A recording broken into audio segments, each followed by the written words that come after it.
Rocky Pat here. All right, guys, it's another hot rocky day in the jungle, and well, even Texas got to have the rain every now and again. All right, guys, we'll see what we're working on. We are finishing up the Corvette rear suspension job, and I'm happy to say it went together all fine and dandy, and is looking all nice and crisp.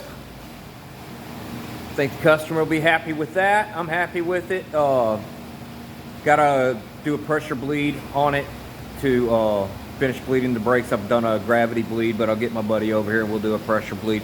Still got to do a front brake job tomorrow, but the rear is done. We have all new bushings everywhere.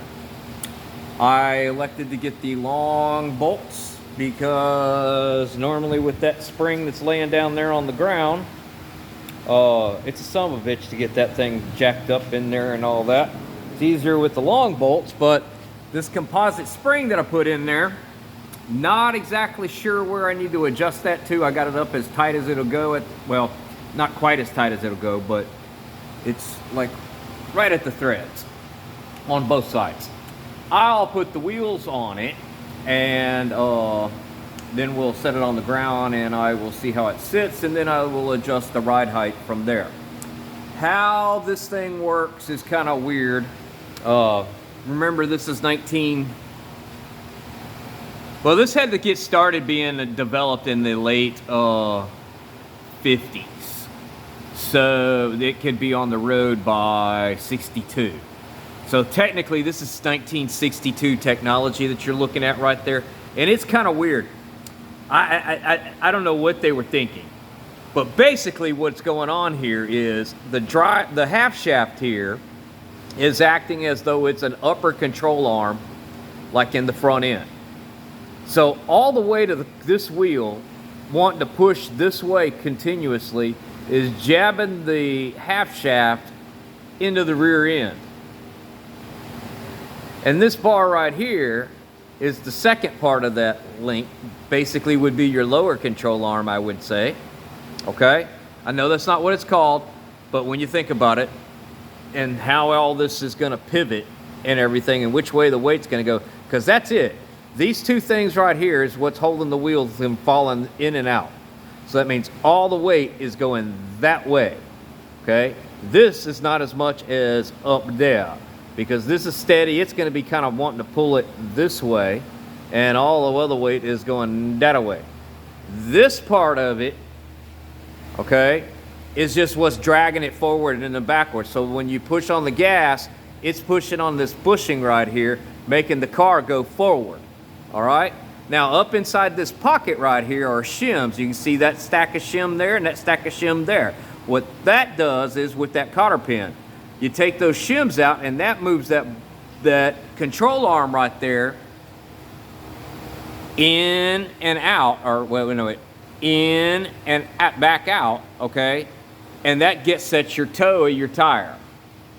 What you set your camber with is this. Camber is how much the wheel leans in and out. If you look at my Corvette right there, you're gonna see that I got a little bit of a camber issue where it's leaning in this way a little bit. The reason why it's doing that is because them polyurethane bushings that I put in this location right there, them fancy high dollar stuff that you buy, have rotted away.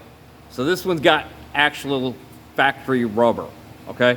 So how this adjusts is up in here, way up inside here, there's that cam right there. As you rotate that, there's a slot in this black part that allows that bolt to move backwards, forward, and basically this way and this way as you rotate that cam.